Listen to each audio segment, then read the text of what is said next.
বোর্ডের ফার্নিচার এটা তো পানি লাগলে নষ্ট হয়ে যায়। এমন একটা বোর্ড হোক যেটা পানিতে কোনো সমস্যা হবে না। একটা সার্টেন পিরিয়ড অফ টাইমের পরে আপনার ওইখানেও ফাঙ্গাস চলে আসে। শুধু আমার এই বোর্ড না, যে কোনো বোর্ডে আপনার ফাঙ্গাস আসবে। আসসালামু আলাইকুম জাহিদ ভাই, থ্যাংক ইউ লাইভ স্পেস বিডিতে আসার জন্য আর আমাদের কাস্টমারকে আপনার এক্সপিরিয়েন্স প্লাস হলো আপনাদের বোর্ড নিয়ে কথা বলার জন্য আপনার যে রাজি হয়েছে এটার জন্য অসংখ্য ধন্যবাদ। একটু যদি বলতেন আপনার এক্সপিরিয়েন্স ভাই। ধন্যবাদ লাইভ স্পেস বিডি এবং ধন্যবাদ আসিফ ভাইকে। আমরা আসলে দীর্ঘদিন ধরে বোর্ড মার্কেটে কাজ করছি। কাজ করতে করতে আমরা কাস্টমারদের রিভিউ পাই যে প্রায় যে আসলে বোর্ডের ফার্নিচার এটা তো পানি লাগলে নষ্ট হয়ে যায়। হ্যাঁ, বোর্ড সম্পর্কে সবার বেশিরভাগ ক্লায়েন্টেরই একটা নেগেটিভ ধারণা যে বোর্ডের ফার্নিচার এটা পানি লাগলে নষ্ট হয়ে যায়। এই ব্যারিয়ারটাকে মাথায় রেখে আমরা গ্রিন বোর্ড বাজারে নিয়ে এসেছি। এটাকে আমরা বলছি architect grade plain board, architect grade Woodtex, architect grade MDF এবং আর্কিটেক্ট গ্রেড প্লাইউড। ওকে।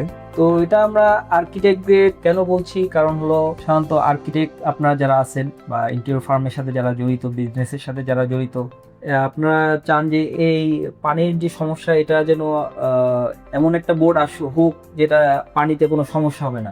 এই কনসেপ্টের উপর বেস করে আমরা নিয়ে আসছি আর্কিটেক্ট গ্রেড বোর্ডগুলা। এটার একটা বিশেষ বেনিফিট হলো এটা এমআর গ্রেড বা ময়েশ্চার রেজিস্ট্যান্ট বা ওয়াটার রেজিস্ট্যান্ট আমরা যেটা বলছি।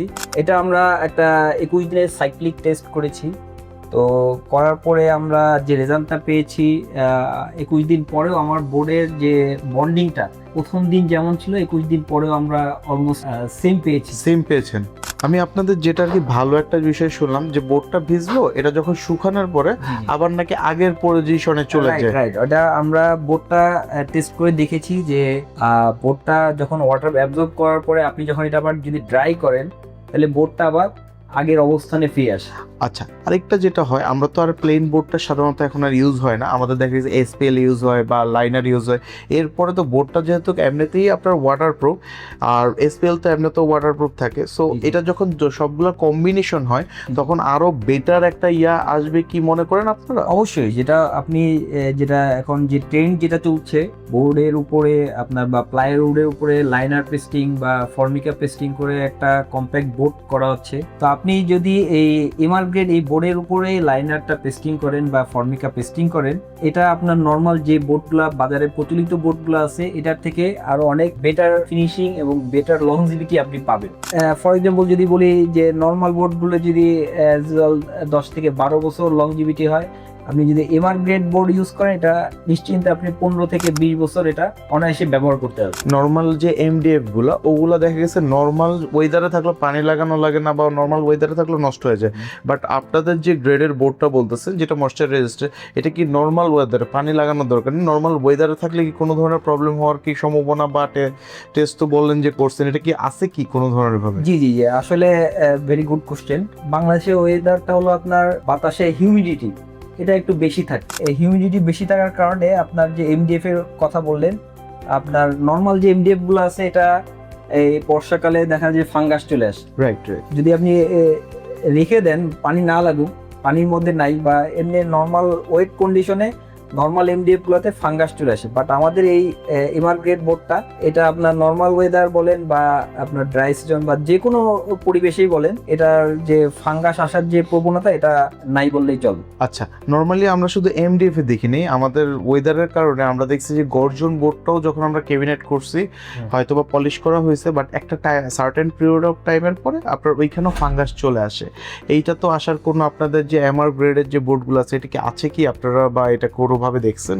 ওয়েল, এখানে একটা বিষয় হলো কি যে আমরা যখন ক্যাবিনেট করি আমার চিন্তা করতে হবে আমার যে ওয়ালটা আছে ওয়ালের ব্যাকে কি আছে। আপনার ব্যাকে যদি টয়লেট থাকে সেই ওয়ালের ফ্রন্টে যদি আপনি ক্যাবিনেট করতে চান, সেখানে দেখা যায় যে টয়লেট থেকে কিছুটা ময়েশ্চার ওয়ালটা অ্যাবজর্ব করে, সেটা আবার আপনাকে যে গর্জনের কথা বললেন রেগুলার গর্জন, ওটার মধ্যে ওই ওয়েটনেস বা হিউমিডিটিটা চলে আসে। এখানে একটা বিষয় হলো আমরা যেটা এমআর গ্রেড বা ময়েশ্চার রেজিস্ট্যান্ট বলছি, এখানে আপনার দেখতে হবে যে ওয়ালের ময়েশ্চার কত।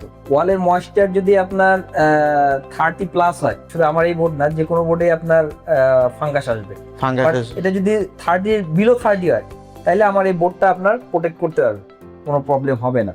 আচ্ছা। আর আমরা যেটা সাজেস্ট করি যে আপনার যদি এরকম টয়লেট ওয়ালে আপনি যদি কখনো ক্যাবিনেট বা ফার্নিচার করতে চান, সেক্ষেত্রে আপনার বেটার ডিউরেবিলিটির জন্য পিছনে আপনি যদি একটা পিভিসি শীট ইউজ করেন, তাইলে আপনি অনায়াসে দীর্ঘদিন আপনি ইউজ করতে পারবেন। যেমন আমাদের একটা লাইভ এক্সপিরিয়েন্স থেকে, আমাদের আগে আর কি ওই অন্য একটা কোম্পানি আর কি ওইখানে কাজ করেছে, পিছনে পিভিসি ইউজ করেছে, কাজ খারাপ করেনি, বাট গর্জন একটা নাম করা ব্র্যান্ডের বোর্ড ইউজ করছে, পিছনে আপনার পিভিসি ইউজ করার পরও ফাঙ্গাস এসে পড়ছে। আচ্ছা, সো এইখানে এটা কি বোর্ডের সমস্যা বলতে চাচ্ছেন না আর কি এটা ময়েশ্চারের সমস্যা? কারণ পিছনে কিন্তু আপনার PVC protection ছিল, তারপরও আসছে। আপনি যেটা বললেন যে আর কি প্রোডাকশন থাকলে আসবে না, বাট এটার প্রোটেকশন ছিল, বাট নাম করাটা ব্র্যান্ডেড। এখন বিষয় হলো কি ভাইয়া, অনেক সময় দেখা যায় যে হয়তো প্রোটেকশন দিচ্ছে, কিন্তু আপনার ওইখানে যদি পানি পড়ে, আসলে অ্যাক্সিডেন্টলি অনেক সময় কাজ করতে গেলে ফার্নিচারের গায়ে পানি চলে আসে। সো আপনাদের এটাতে যদি মনে করে যে সেম সিচুয়েশনে যদি থাকতো, এটা কি আসার কোনো চান্স? না, আমাদের এই বোর্ডে আপনি নিশ্চিন্তে ইউজ করতে পারেন। এটাতে এরকম অ্যাক্সিডেন্টলি পানি পড়লো, পানিটা পড়ে গেল, এতে আপনার কোনো সমস্যা হবে না। এই বোর্ডটা নিয়ে আমরা যখন কথা বলি তখন অনেকের ফিডব্যাক আসে, আমাকে বলছে যে এটার স্ক্রু হোল্ডিং ক্যাপাসিটি কম, আর রেগুলার যে গর্জনটা ওটা স্ক্রু হোল্ডিং ক্যাপাসিটি বেশি, আপনার পাল্লা ঝুলে যাবে, বা এটা কি হওয়ার কি কোনো চান্স আছে? ওকে, থ্যাংক ইউ আসিফ ভাই, ভালো একটা কোশ্চেন করছেন। আসলে আমরা যে প্লাইউডটা দিচ্ছি, গর্জন প্লাইউড, এটা বাজারে যে গতানুগতিক প্লাইউড আছে সেগুলোতে থাকে 9 কোর। 9 কোর বলতে আমি বোঝাচ্ছি যে এখানে দেখেন আপনার কোর আছে, জি জি, লেয়ারগুলো এগুলোকে কোর বলে। বাজারে যে 18লি গর্জন প্লাইগুলো দেওয়া হয় এগুলো 9 কোর থাকে, বাট আমরা দিচ্ছি 11 কোর, 11 কোর। এটা 11 কোর দেওয়ার পরে ফলশ্রুতিতে কি হচ্ছে, আপনার বোর্ডের যে ডেনসিটি অনেক বেড়ে যাচ্ছে। জি, একটা বোর্ডের প্যারামিটার হলো এটা ডেনসিটি। জি, একটা বোর্ড যত ডেনসিটি যত বেশি হবে, বোর্ডের আপনার লংজিভিটি তত ভালো হবে। ওকে।